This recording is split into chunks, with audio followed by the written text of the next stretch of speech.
কাশ্মীরে মনে করুন 1989 সাল থেকে সন্ত্রাসবাদী আক্রমণ, সন্ত্রাসবাদী হিংসা চলছে।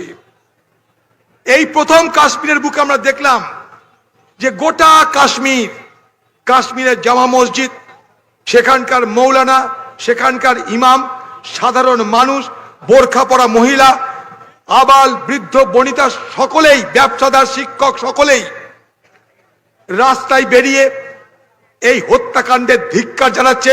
পাকিস্তান মুর্দাবাদ বলছে, সন্ত্রাসবাদ মুর্দাবাদ বলছে সেই কাশ্মীরের স্থানীয় মানুষ।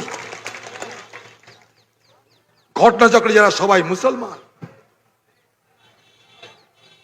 সেখানে পর্যটকদের বাঁচাতে গিয়ে একটা ঘোড়ার মালিক, খচ্চরের মালিক আদিল, সে সন্ত্রাসবাদীদের মোকাবেলা করে বলছে মারতে দেব না, তাকে গুলি করে দিল সন্ত্রাসবাদীরা।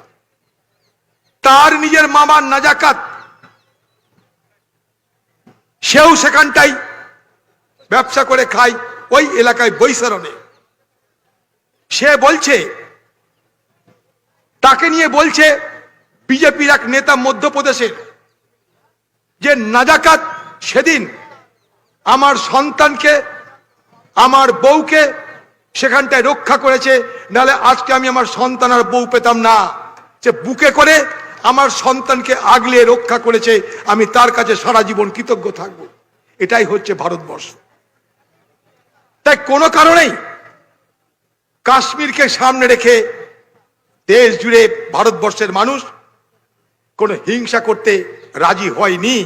যদিও হিংসা হোক অনেকে চেয়েছিল, কিন্তু হয়নি। পাকিস্তানের বিরুদ্ধে প্রতিবাদ হোক, বদলা হোক, শাস্তি হোক, কংগ্রেস প্রথম দিন বলেছে।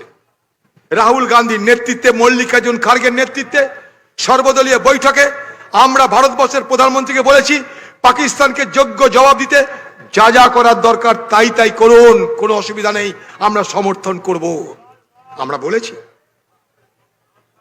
সেই প্রধানমন্ত্রী আজ কংগ্রেসের বিরুদ্ধে বিষাদগার করছে, কিন্তু আমরা প্রথম দিনই বলেছি আপনি সব রকমের ব্যবস্থা করুন, ভারতবর্ষের সবাই আপনাকে সমর্থন করবে। সেদিন টিভিতে দেখছিলাম একজন ইমাম বলছে যে আমরা চাই, পশ্চিমবঙ্গের মুসলমান সমাজ আমরা চাই যে পাকিস্তান নামক দেশটাকে ম্যাপ থেকে মুছে দিক ভারতবর্ষ, আমরা দাবি করছি। এটাই হচ্ছে ভারতবর্ষ। এই ভারতবর্ষটাকে বাঁচিয়ে রাখার জন্য আমরা লড়াই করি। এই ভারতবর্ষটা দুর্বল হবে যদি আমরা সম্প্রদায় বিভাজিত হই, ধর্মের নামে বিভাজিত হই। মনে রাখবেন কাশ্মীরে জঙ্গি হানায় যেমন ভারতীয় ফৌজ শহীদ হয়েছে, তেমন কাশ্মীরের স্থানীয় মানুষ শয়ে হাজারে তারাও নিহত হয়েছে। তাই এই দেশের কোন রাজনৈতিক দল, পাকিস্তানের কোন রাজনৈতিক দল, কোন সরকার যদি তারা চায় সাম্প্রদায়িক বিভাজনে বিভাজিত হয়ে তারা ভারতবর্ষ থেকে ফয়দা তুলবে, এদেশের মানুষ তা বারবার বানচাল করেছে, আগামী দিনেও ব্যর্থ করবে। এলাকার মানুষ আমরা সবাই শান্তিতে থাকতে চাই।